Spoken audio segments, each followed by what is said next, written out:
Senhor Deus, obrigado por esse dia, obrigado pelo novo espaço. Sabemos que a igreja é o povo que faz parte, que enche o prédio, mas ao mesmo tempo nós ficamos muito felizes com esse espaço novo, Senhor. E eu peço que você use esse espaço para você ser glorificado, Senhor. Em nome de Jesus, amém. Vamos orar. Bom dia, bom dia. Nossa, estou muito feliz de estar aqui com vocês, de fazer parte desse momento. E eu confesso que eu não imaginei que ia ser tão rápido, né, que a gente ia conseguir deixar tudo bonito. Isso foi graças à união de todos, né? Acho que não sei se todo mundo veio todos os dias, mas eu acho que diretamente, a ajuda de todos fez acontecer tudo isso em uma semana. Então isso é muito legal. A gente está fazendo uma nova experiência, faz tempo que a gente não pluga os instrumentos, eu acho que foi na rua do Santo a última vez, né? Então faz muito tempo. A gente preparou mais ou menos para ficar confortável e agradável para todos. Se não tiver alguma coisa legal com relação ao som, depois você comenta com a gente, tal. A gente vai estar vendo para melhorar. Hoje o nosso sonoplasta vai estar lá embaixo, na porta, né? E eu diabo hoje. Amém?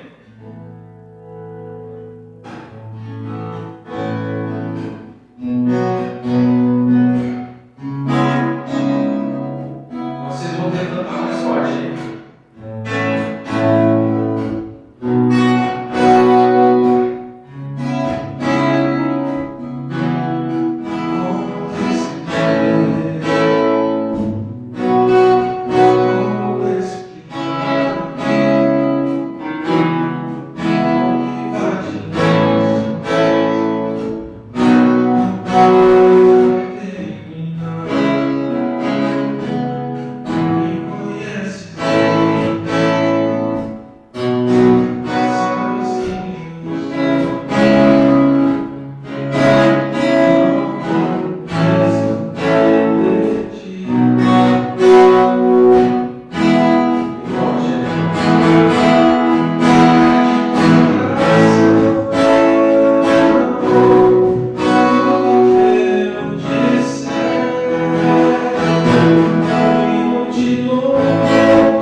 gente vai fazer algo diferente, muito tempo que a gente não faz. Quem estiver condição e puder ficar de pé, vamos dar sequência no louvor dessa forma, para a gente ficar um pouco mais livre e tal.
por tua mão em nossas vidas.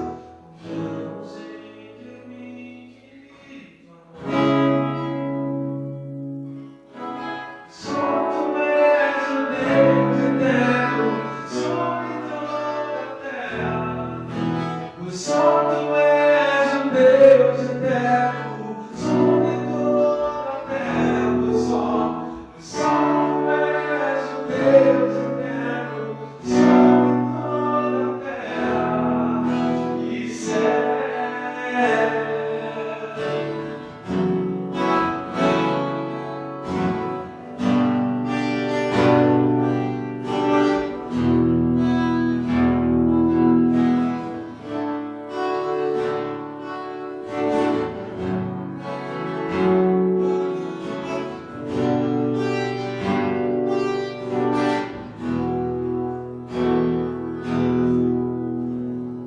Obrigado, Senhor Jesus, por essa manhã tão especial, pelas vidas que estão aqui, pelos que não puderam vir também. Guarde a vida de cada um, prepare o nosso coração para esse momento da palavra agora. Toma a direção na vida do nosso pastor, Senhor Jesus, para transmitir a tua mensagem para nós.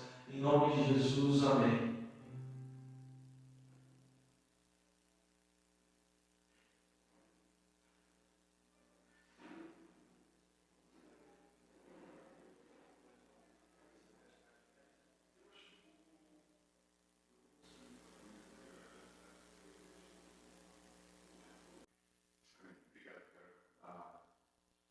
É interessante quando a gente pensa sobre retratos, quando a gente pensa sobre pinturas, desenhos, eles têm a capacidade de nos mostrar muita coisa sobre o que está acontecendo em uma situação. E João, como eu sempre falo para vocês, João é bem particular no jeito que ele escreve o seu evangelho. Do jeito que ele apresenta Jesus para as pessoas, é uma forma artística até. Porque ele consegue linkar muitas coisas e descrever e mostrar quem esse Jesus é de uma forma diferente dos outros autores dos evangelhos. E ele faz de Jesus, e faz as pessoas nessa passagem bem fáceis de entender quem eles são, os motivos que eles estão tendo por trás de tudo isso que eles aparecem. Especialmente quando ele faz algumas palavras que o João usa no nosso texto. Ele desenha esse retrato de homens para que possamos entender a condição desesperada do coração humano desses homens. Considerando que Jesus Cristo ficou de pé diante de homens para ser rejeitado, desprezado e condenado à morte, parece a ação mais insana já cometida na história do mundo deles rejeitar o Filho de Deus. E a pergunta que é, como é que alguém pode rejeitar Jesus Cristo? Como é que alguém rejeita o Messias, o Filho de Deus? E João inicia esse retrato no início do Evangelho com a descrição do capítulo 1. Você vê a maestria e a arte dele nas palavras que ele usa. João 1, de 10 a 11, onde ele está falando sobre Jesus, o Verbo, era Deus, criou o mundo e nele que temos vida. Mas ele veio como a luz para o mundo e a humanidade o rejeitou, escolhendo as trevas. Daí o versículo 10 mostra aquele que a palavra estava no mundo e o mundo foi feito por intermédio dele. Mas o mundo não o reconheceu. Veio para o que era seu, mas os seus não o receberam. Para aqueles que já entenderam quem Jesus é e o que ele veio fazer aqui nesse mundo, a gente fica coçando a cabeça. Por que tem tanta gente que rejeitou Jesus naquela época e tem tanta gente ainda hoje, que continua rejeitando Jesus Cristo? Qual é o motivo que eles acham de entender que esse não é realmente o Filho de Deus? Aquele que nos criou, aquele que veio por meio dele, que veio até nós. Porque ele veio, como João 3,17 fala, nos outros versículos que eu não estou mostrando, não para condenar o mundo, mas para que este fosse salvo por meio dele. Mas as pessoas rejeitaram o Salvador. Como alguém pode rejeitar alguém que vem para nos salvar? Aquela imagem que a gente sempre tem, né? De nós cairmos de um barco no mar e o mar está turbulento e tem alguém lá querendo nos ajudar com a salva-vida, querendo nos ajudar para nos tirar da situação, e a gente fala: não, tudo bem, estou tranquilo aqui, eu não preciso da sua ajuda para me salvar, eu estou bem aqui. E essa pergunta, como é que alguém pode rejeitar ser salvo, continua sendo feito hoje, desde a vida dele. A resposta nunca muda. A resposta é a mesma desde o início. As razões para rejeitar Jesus e a vida eterna continuam as mesmas através dos séculos. E João nos ajuda a entender hoje os retratos dele, nesse texto que nós lemos, que ele nos desenha. As razões voltam para a condição desesperada de cada um de nós como seres humanos. De cada homem, cada mulher, cada criança que tem esse coração e condição desesperada, separado da graça de Deus. O ser humano rejeita o reinado de Cristo sobre sua vida por alguns motivos. Primeiro, por causa do que Jesus Cristo expõe. O que ele mostra em nós. Eu pergunto para vocês como teria sido olhar para Jesus caminhando naquela época, na estrada, nas ruas da cidade, empoeiradas, pregando o Evangelho do Reino. Imagine ele fazendo isso.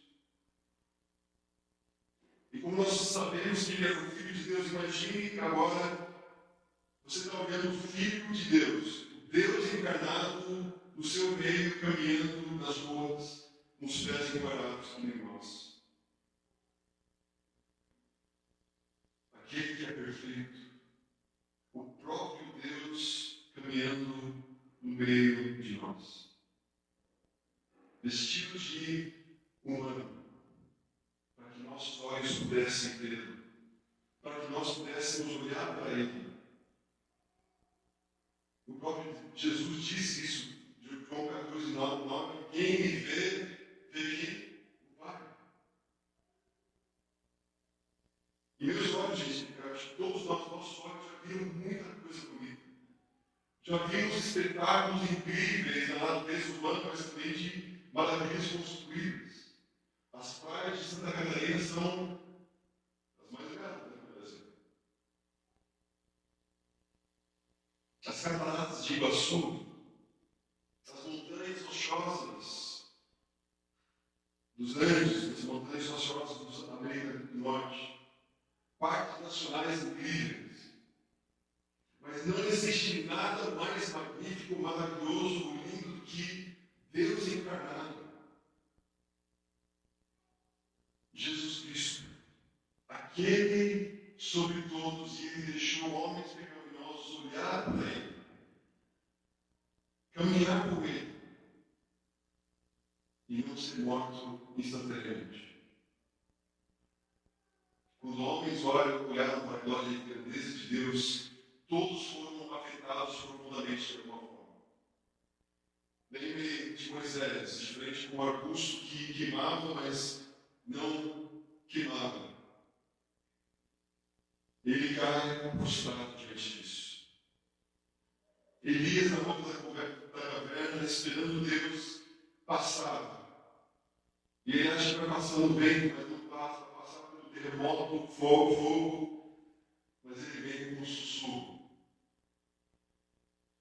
E Elias é profundamente afetado por causa disso. Isaías viu Jesus, Deus no seu trono, a gente viu isso na série passada, e ele grita que, ai de mim, perdido estou. E João, no livro de Apocalipse, vê Deus e ele cai como morto diante dele. Em todos esses exemplos, o homem viu a si mesmo à luz de quem Deus é. E nos mostra quem nós realmente somos perante Ele.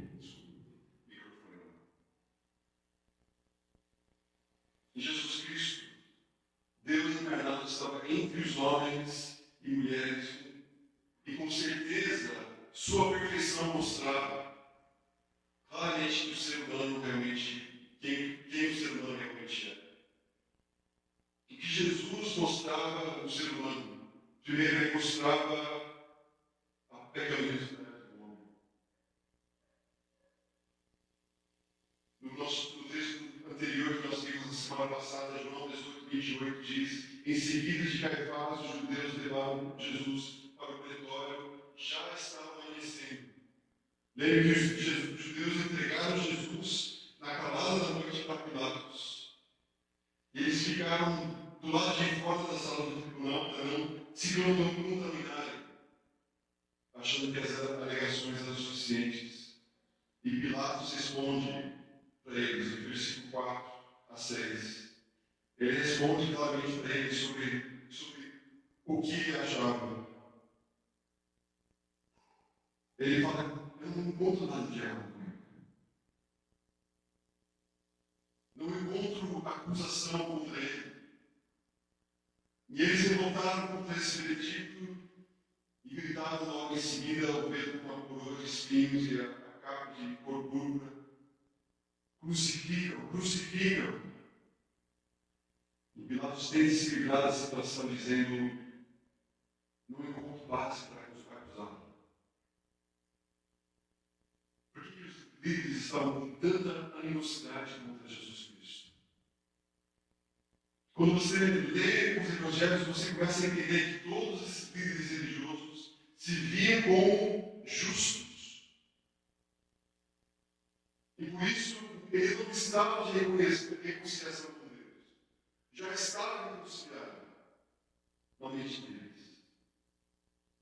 Aquele jeito de olhar para o humilde ou pecador que chega na igreja com quase nada, oferecendo tudo que tem.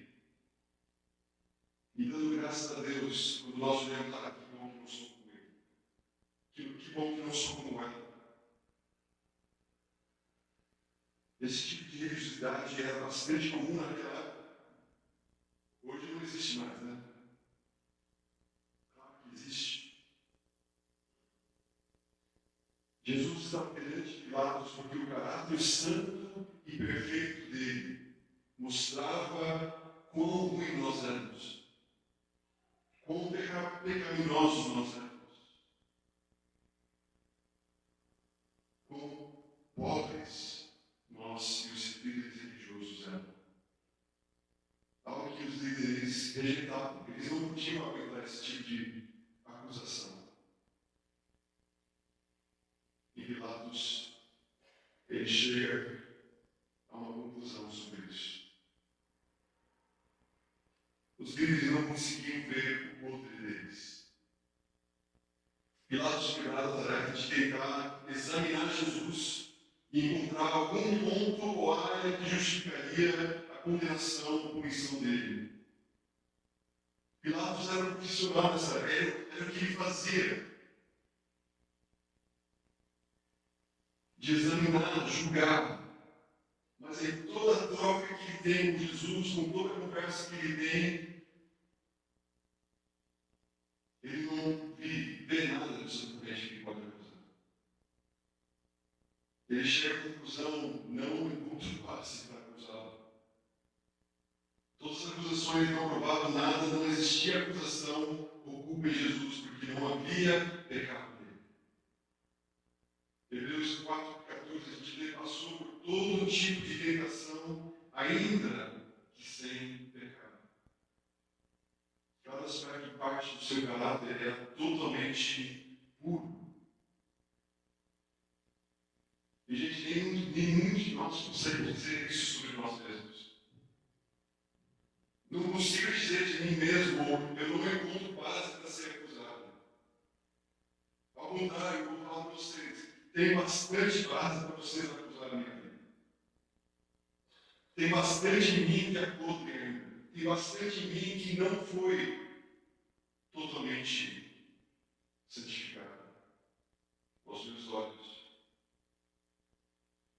A gente pegou essa semana de certas pessoas do nosso grupo que olham para cada um e pensam, não, essa pessoa não pode pecar. Essa pessoa é muito santa. E a minha esposa começou a rir bastante disso, quando eles estavam falando sobre mim. E eu falei, por que você está rindo tanto assim dele? Porque as nossas esposas conhecem muito bem quem nós realmente somos. Nossa família conhece muito bem que não somos perfeitos. Mas é no caminhar e entender quem nós somos que nós entendemos cada vez mais quem Jesus é para nós. Aquele que cumpriu toda a lei por nós, que nunca quebrou a menor de todas as leis que demanda a justiça de Deus. Assim podemos ver a nossa pecaminosidade quando nós olhamos para Cristo puro e perfeito, que nós não somos. E isso era horrível para eles. Era horrível para os líderes religiosos. Mas sabe o que? Ainda é horrível para as pessoas ouvir isso. Eles não querem ouvir a notícia que nós somos podres ainda. Que não existe nada de bom em nós, dependendo de nós. Então, eles rejeitam pelo que Deus, Jesus mostrava para eles o pecado que eles tinham. Mas também a divindade de Jesus também expõe a idolatria do homem. Os líderes religiosos responderam à negação de Pilatos de acusar Jesus pela traição política. Era isso que eles levantaram primeiro, em forma de golpe de Estado, e assim mostrou o motivo verdadeiro atrás da angústia deles. Como esse não funcionou, vamos com essa outra razão, que é a razão verdadeira. João 19:7, os judeus insistiram, temos uma lei, de acordo com essa lei, ele deve morrer porque se declarou filho de Deus. É bem provável que eles estão se referindo a Levítico 24:16, que diz, quem blasfemar o nome do Senhor terá que ser executado. A comunidade toda apedrejada, seja estrangeiro, seja natural da terra, se blasfemar o nome, terá que ser morto. A acusação acima de todas que gerou esse ódio e ira era que Jesus dizia que ele era o Filho de Deus. Que ele era o próprio Deus. Não um meio Deus, não um ser Deus, mas igual em cada aspecto ao Pai. O Evangelho de Marcos relata quando os sacerdotes questionavam Jesus, eles perguntavam, você é o Cristo? O Filho de Deus bendito? E qual foi a resposta de Jesus? Sou. E vereis o Filho do Homem assentado à direita do Poderoso, vindo com as nuvens do céu.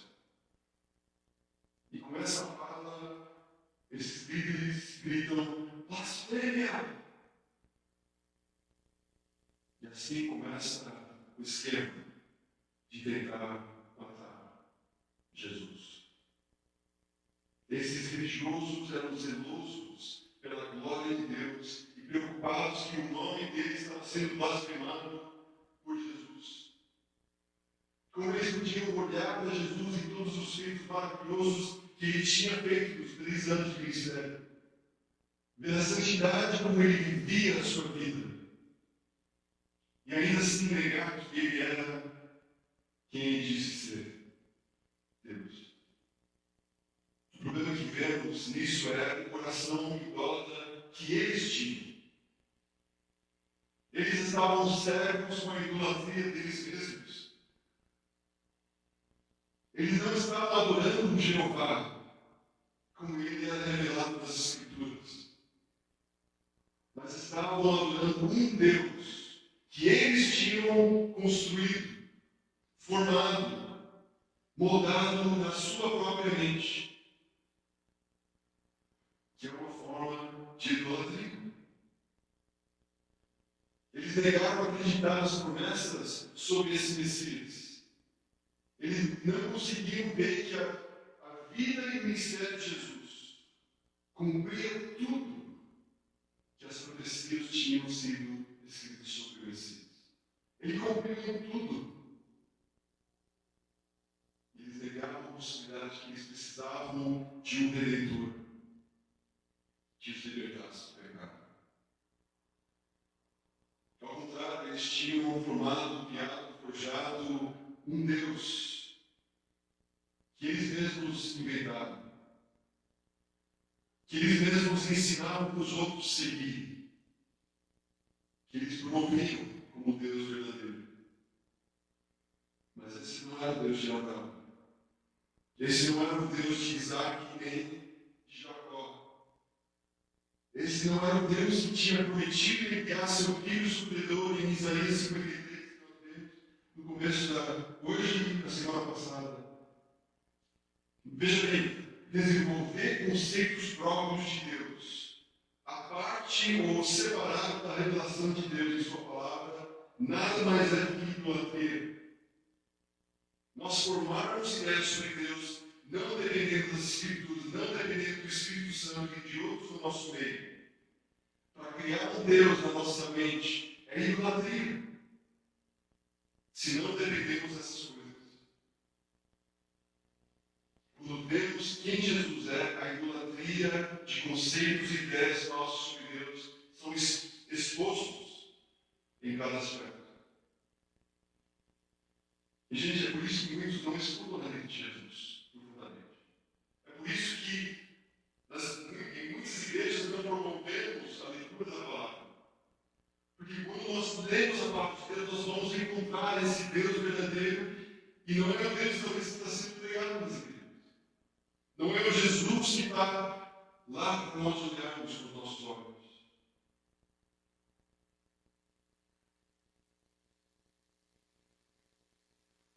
Comece a estudar, e por isso nós precisamos isso mais e mais na nossa igreja. Esse momento de leitura diária que você deve ter, de vocês verem quem é esse Deus, quem é Jesus. Ele é encarnado e vindo ao nosso resgate. Comece a mostrar a sua missão e o que Ele nos entregou morrer em nosso lugar na cruz. E as pessoas não vão aguentar o que nós apresentamos para eles. A idolatria do coração humano criou Jesus Cristo como se fosse IA. E essa semana parece que explodiu o chat GPT. Eu sou ocupado. Seja esse momento de criar. Outros cederam um pouco mais, né? Um pouco mais exagerado. Mas o que nós encontramos no IA? Nós colocamos descrição do que nós queremos e de repente o IA nos apresenta uma imagem que nós descrevemos que queremos. Nossa família se tornou Lego, nossa família se tornou Ghibli, nossa família se tornou boneco para comprar nas lojas. Tudo feito como nós queremos que seja feito. E nós fazemos essa mesma coisa com Deus. Nós colocamos uma lista de ideias que nós temos sobre Deus e nós falamos, nós queremos esse tipo de Deus para nos representar. Foi isso que aconteceu com quem? Os judeus do Egito. Quando eles, no Monte Sinai, quando eles estavam esperando Moisés descer com os 10 mandamentos, o que eles fizeram? Juntaram ouro para formar um besouro de ouro que eles achavam que era Deus. As formas de idolatria só mudam a forma, não muda o conteúdo que nós até hoje estamos querendo fazer. Queremos um Deus que é mais do nosso jeito, que não mexe tanto com os nossos pecados, com os nossos erros e dificuldades que nós temos. Hoje temos essa mesma idolatria solta no mundo. E até mais prevalente em muitas igrejas. Por isso rejeito Jesus Cristo, crucificado por pecadores. Em vez de abrir mão da sua própria idolatria, a imagem que nós temos, vemos isso hoje de várias maneiras. Pessoas adorando e sendo devotos a uma igreja e numa adoram sua membresia na igreja ao invés de adorar o próprio Jesus Cristo. Eles adoram os cultos que eles têm e rejeitam Jesus Cristo das Escrituras. Negam a autoridade das Escrituras, negam a necessidade do sangue de Jesus sobre nossos pecados e negam a necessidade dos pecadores se arrependerem e crerem no Evangelho. Eles não querem ouvir o Evangelho porque já criaram a sua própria idolatria cristã. Então, isso expõe muitas vezes a idolatria que existe em nós. Jesus também expõe o autogoverno do homem. Olha versículos 18 e 36 do capítulo anterior. De Jesus, meu reino não é deste mundo. Se fossem os meus servos, lutariam para impedir que os judeus me prendessem. Mas agora o meu reino não era aqui. Porque Jesus já tinha declarado o seu reinado sobre o reino espiritual.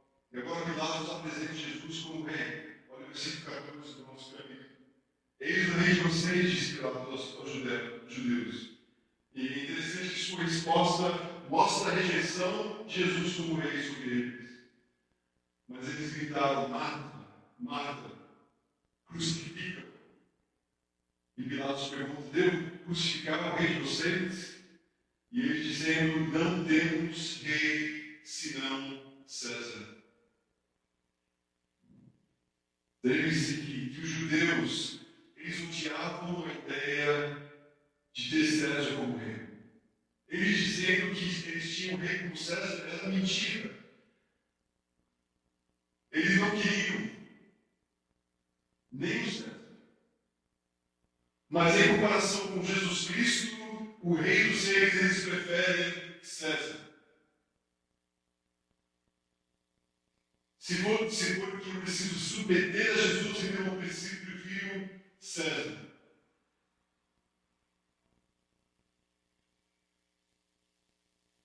E com alegria eles optam por César.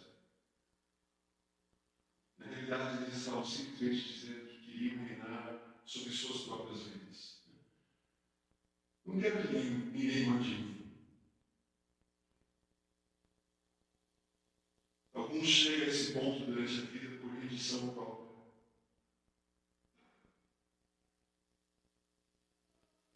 Às autoridades da nossa própria vida.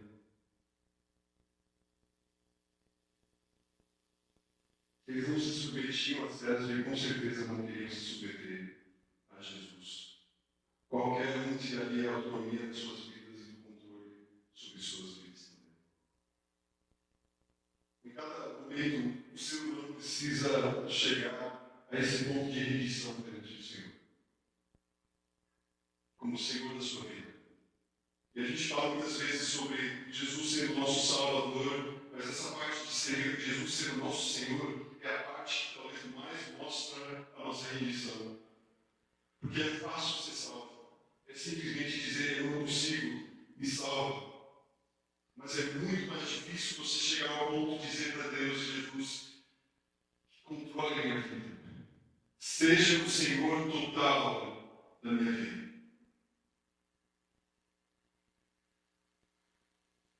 Alguns fazem isso por rendição própria, outros forçados quando ele voltar, e outros quando ele aparecer, quando eles aparecerem perante ele no grande dia de julgamento.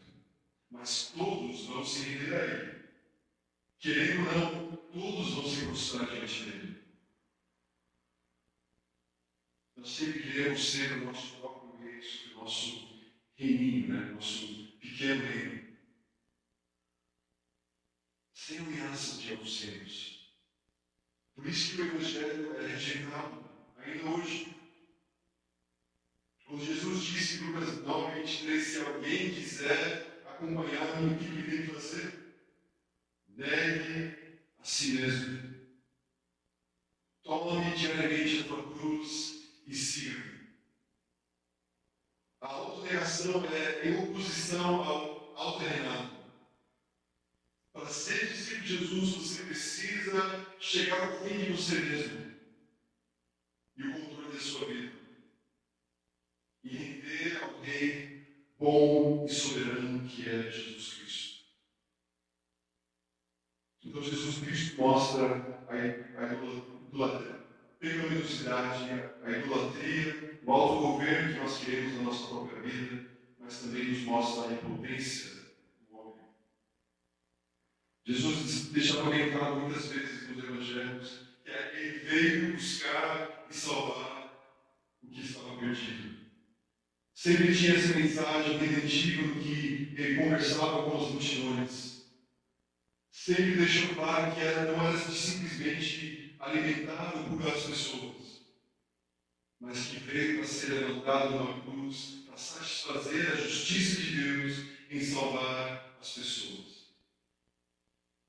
Para os judeus, admitir que Jesus veio à Terra para ser o mediador entre Deus e o homem seria expor a impotência nossa, a impotência deles, e futilidades da obra do sumo sacerdote. Iria mostrar que o homem não tinha poder para chegar a Deus. Nada que pudesse satisfazer a justiça de Deus. Crer em Jesus Cristo e no Evangelho é admitir que você é totalmente impotente, totalmente incapaz de chegar a Deus para se salvar. A maioria das pessoas não consegue lidar com essa realidade. Como os judeus, eles estão se esforçando ao máximo seus próprios esforços para se promover aos olhos de Deus. Fazem obras religiosas, fazem boas obras, dizem as orações e até leem a Bíblia de vez em quando, dão dinheiro de vez em quando, tudo achando que isso vai nos dar mais crédito aos olhos de Deus. Aí o homem surge Jesus Cristo, ele crucificado, e a mensagem da cruz nos diz que tudo que nós pensávamos sobre o que era para fazer, para nos aumentar o nosso lado positivo de ir diante de Deus, na nossa salvação, na verdade é no lado negativo. A gente está tirando o nosso crédito quando nós estamos tentando nos salvar a nós mesmos. Porque estamos dizendo que a gente não precisa de você, Jesus. Quando achamos que estamos fazendo por nossa própria força, aí estamos falando, ó, Jesus, obrigado por morrer, mas você não precisava.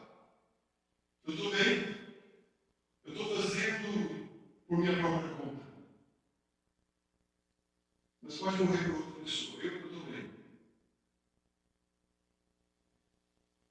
A mensagem da cruz nos diz que tudo que nós pensávamos sobre o que é fazer do lado positivo da nossa salvação era errado.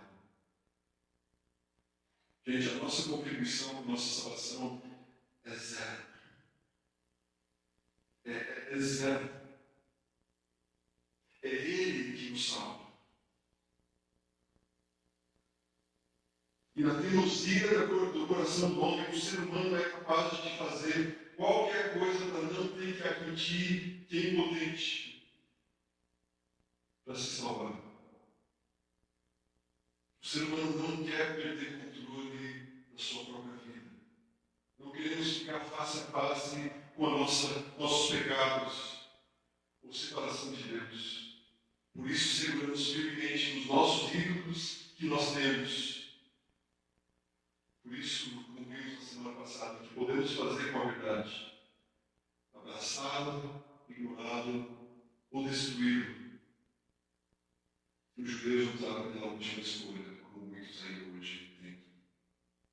Então, por que o homem, sem intervenção da graça de Deus, rejeita Jesus Cristo? Por causa do que Jesus Cristo expõe em nós, mas também por causa do que o homem possui.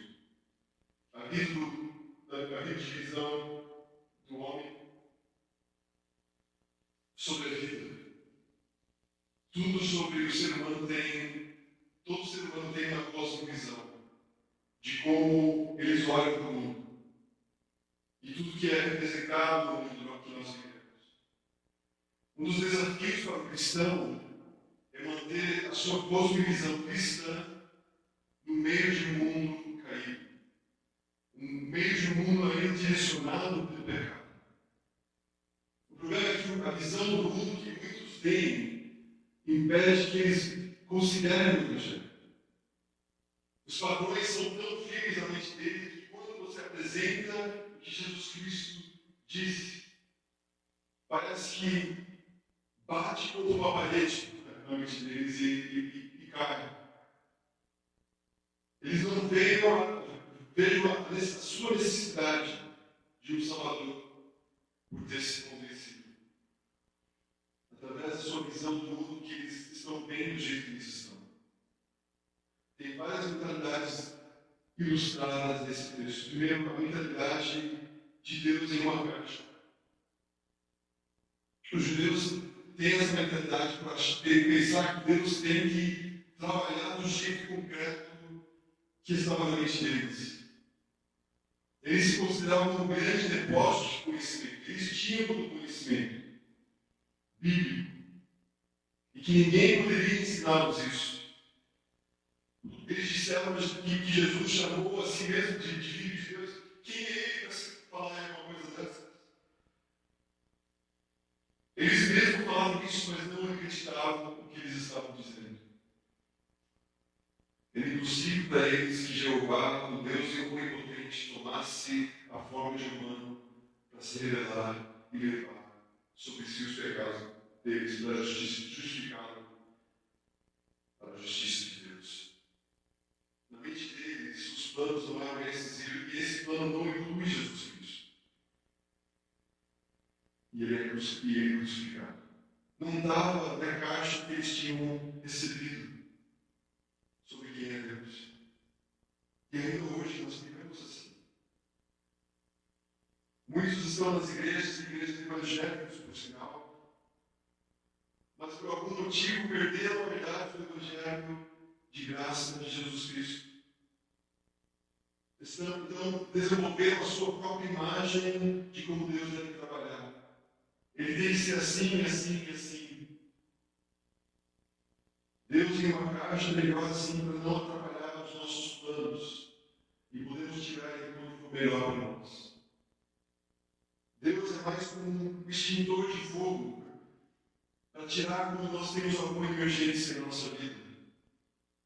Por isso suas mentes já estão firmes nessa visão e não querem que a Bíblia e o Evangelho bagunçam essa visão que eles têm, esses planos que eles têm. Outra visão que nós temos muitas vezes é a mentalidade de agradar primeiro o homem. Aí vemos o Pilatos. É difícil discernir se Pilatos era sarcástico nas conversas que ele tem com Jesus, ou se ele tinha um pouco de sensibilidade sobre quem era Jesus. Por coisas espirituais que ele estava já mexendo, sabe, da esposa que teve sonho, não mexer com ele. Com certeza era como sarcasmo que ele apresentou Jesus aos soldados para ser açoitado. Lá Jesus, ensanguentado, vestido dessa capa púrpura, com coroas de espinhos, e Pilatos diz: eis o seu homem. Mais tarde ele vem para os judeus e representa Jesus: eis o rei de vocês. Pilatos desprezava totalmente os judeus. Odiava os judeus tanto como os judeus odiavam os romanos. Então usou Jesus para provocar eles.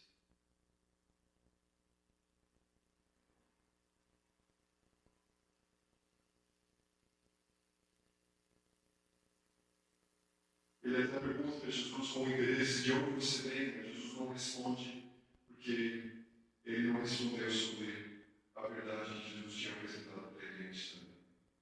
Quando os judeus entenderam que Pilatos queria libertar Jesus, eles desafiam a lealdade dele com César. Eles disseram: se deixares esse homem livre, não és amigo de César. Quem se diz rei, opõe-se a César. Eles deixaram Pilatos com saia justa. Ele sabia que César não ia tolerar a deslealdade daqueles que tinham poder no país. Pilatos sabia que os judeus o odiavam o suficiente ao ponto ponto de ir para César e dizer, ó, esse aqui está te traindo. Mas Pilatos também sabia que Jesus era um homem inocente. O que ele iria fazer? Agradar os homens ou fazer o que era certo na posição dele? E vemos o Pilatos se curvar diante dos homens pela pressão que ele sentia. Mas isso não era novidade. Mas simplesmente a mentalidade que Pilatos tinha a vida toda. Se você ler sobre ele, estudar sobre ele, você vai ver que ele fez isso vez após vez. Não me importa o que preciso fazer, mentir, fazer algo imoral, matar alguém, eu estou pronto para fazer, para manter a minha posição.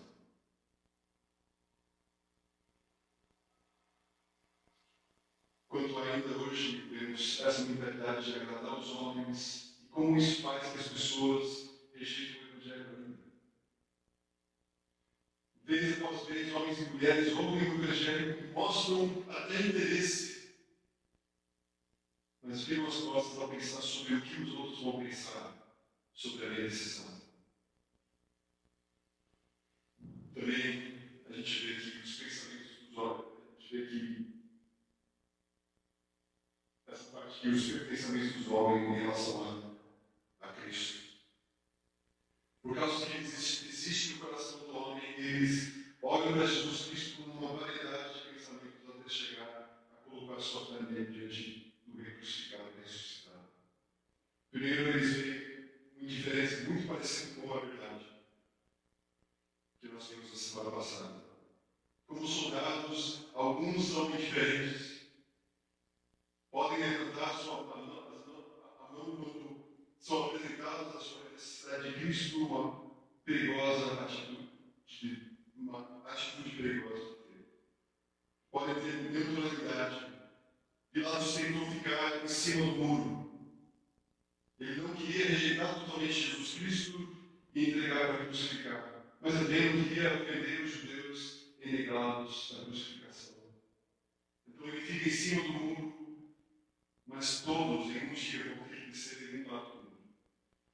Não dá para ficar em cima do muro a vida toda e você tem que escolher para quem você vai. E por último, a oposição.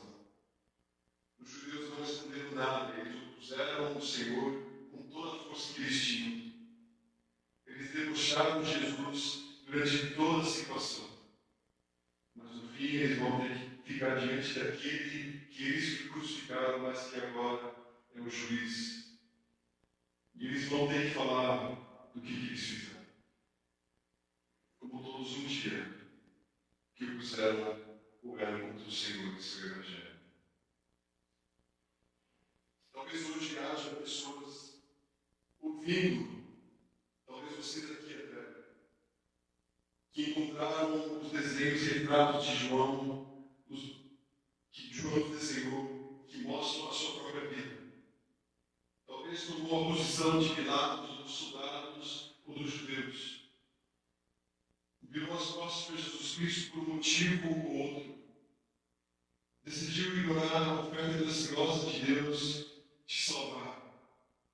Você tem segurado firmemente o seu autocontrole da sua vida. A sua idolatria, o seu reininho que você tem. Recusou admitir a sua impotência diante de Deus. Nós precisamos olhar para Jesus Cristo. Nesse caminho para a cruz que nós estamos trilhando, nós precisamos fixar os nossos olhos nele. Ele podia ter chamado os anjos para tirá-lo daquela cruz, dessa situação. Mas ele não fez isso. Não por ser fraco, mas porque o poder de Deus era poderoso para salvá-lo. Ele aguentou o deboche, as acusações, as suas, o açoitamento e por fim a cruz. Por quê? Pilatos estava certo. Não acho nele motivo algum de acusação. Ele não aguentou tudo isso por crimes que ele tinha cometido, mas foi por meu pecado. que ele aguentou a ira de Deus, para tirar a animosidade entre nós e Deus, para nos reconciliar com Ele, para nos perdoar e para nos fazer ter uma nova vida debaixo do Senhor e dele. Talvez você já pediu por Jesus antes, mas hoje peço que você continue buscando Ele, volte para Ele. Talvez você tenha caminhado distante dele, mas hoje volte para Ele. Encontre nele o único Salvador para pecadores, a única esperança da eternidade. Por que a pessoa se rejeita Jesus ainda hoje? Porque ele se rejeitava da mesma forma 2000 anos atrás. Por nossa pecaminosidade que nós temos, que ele nos mostra quem nós somos, o que nós queremos segurar com as nossas mãos e não deixar ele controlar. E, gente, essa é a luta de cada um de nós. De ficar à frente, ficar de frente com os nossos pecados, de dizer, não sou digno desse grande amor que o Senhor tem no Senhor. Mas eu aceito e quero me render a Ti. Quero me render ao Teu senhorio sobre a minha vida. Vamos orar.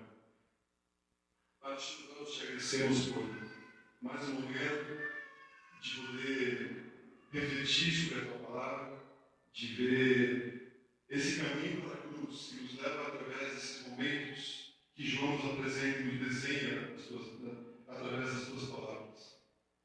Pai, que o Senhor nos ajuda a ver como está o nosso coração hoje. Mas não simplesmente ver e não fazer nada, mas ver e, se precisar, pedir perdão e voltar a Ti, nos render as nossas vidas a Ti. Que podemos entender claramente que o Senhor veio nos salvar. O Senhor veio ser o Senhor das nossas vidas. E não tem vida melhor do que essa de ser salvo e ser rendido ao Senhor pelo resto das nossas vidas. Que através desse caminhar, através desses momentos justos, nós podemos cada vez mais entender isso e nos render à Tua vontade sobre as nossas vidas. Em nome do Senhor. Amém. Não comentei hoje de manhã, antes de começar, porque agradecer a cada um de vocês que tem ajudado essa semana. A gente não tirou foto com ela, uma bagunça aqui dentro, tá?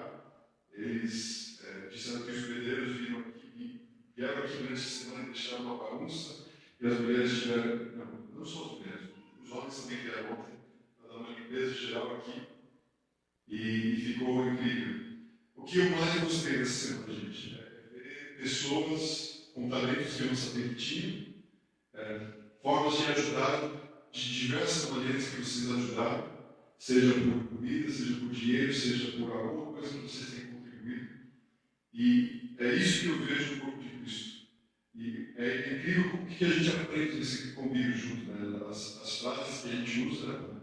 O Heavy J que me colocaram, o pregador, do Luiz, que é grande pregador também.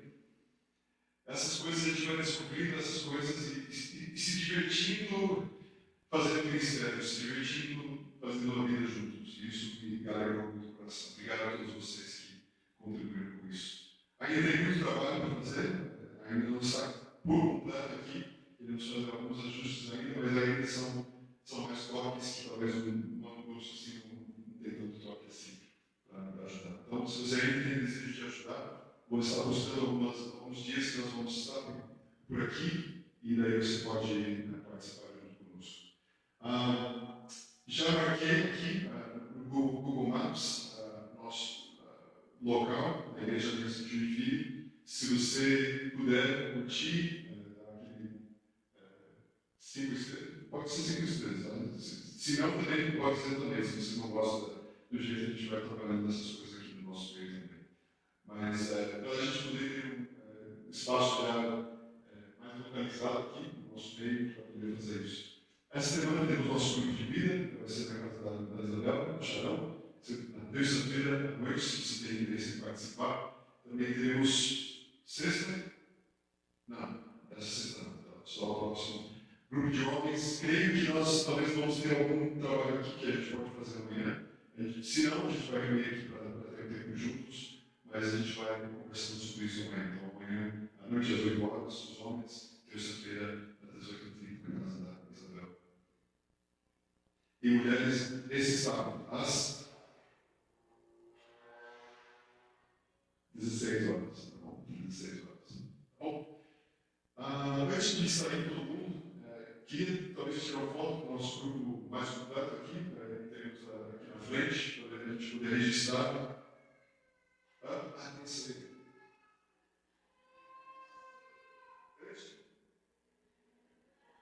Antes disso tudo, desculpa, tem segredo, desculpa.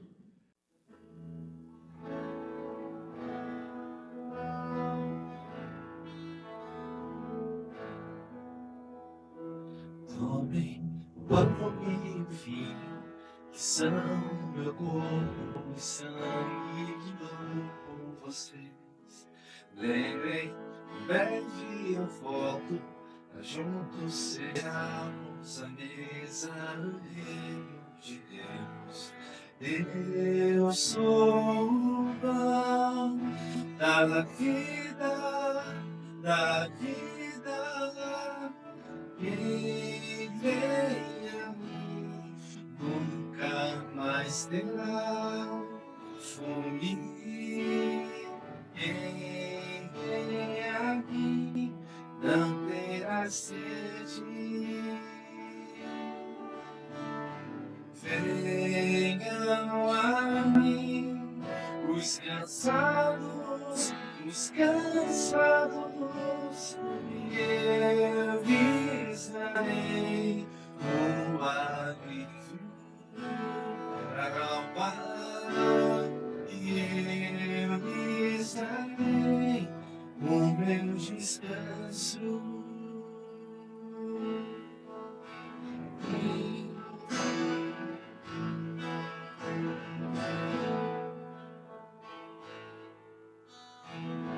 Lembrem-se, eu sou um bom pastor. Lembrem-se aqueles que o Pai me deu. Tem a vida eterna e não perecerão. Estão em minhas mãos e não se perderão. Meu sangue derramado, os pecados são perdoados. Meu corpo se é dado por vocês, o meu sangue derramado, os pecados são perdoados. O meu corpo se é dado por vocês, por vocês.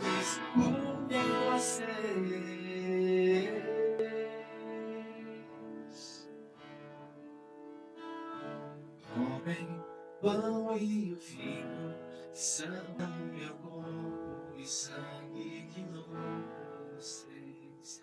Lembrem, em breve eu volto, juntos cearmos a mesa no reino de Deus.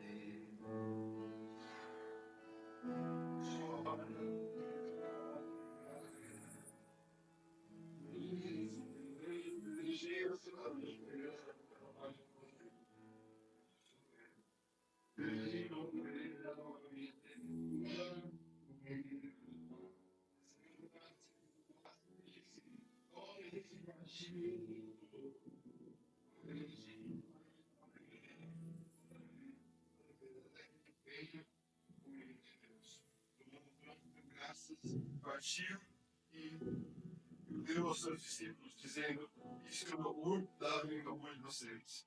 Façam isto em memória de mim. Da mesma forma, depois da ceia, tomou o cálice, dizendo: esse cálice é a nova aliança do meu sangue, derramado em favor de vocês. Sempre gosto de ver como Jesus, por ser uma coisa sombria, em termos de falar sobre a morte, ele falava sobre isso, mas também mostrei o desejo de estar com os seus discípulos. E o desejo e o anseio e a esperança que ele tinha de tomar novamente dessa ceia. De estar juntos com ele e bebendo juntos com ele futuramente.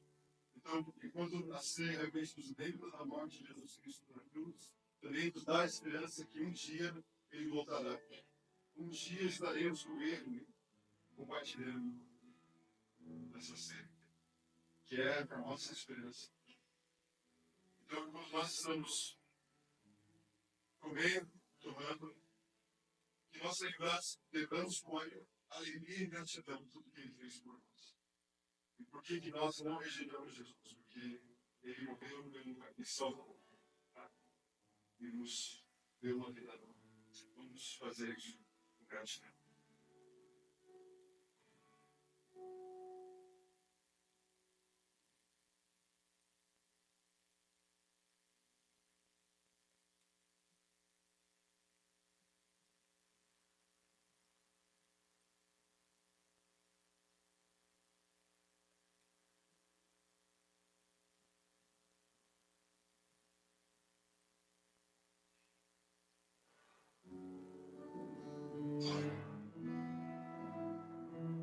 Pai, de novo, te agradecemos mais uma vez pelo teu sacrifício na cruz, morrendo no nosso lugar, mas também perdoando os nossos pecados, Deus Santo. Apresentando santificados perante Deus, nos reconciliando algo que nós nunca queríamos conseguir. E essa verdade nos alegra e nos impulsiona cada vez mais essa semana de compartilhar essa grande experiência que nós temos em Ti. Em nome de Senhor. Amém. Deus abençoe vocês essa semana. Deus abençoe a Paulo.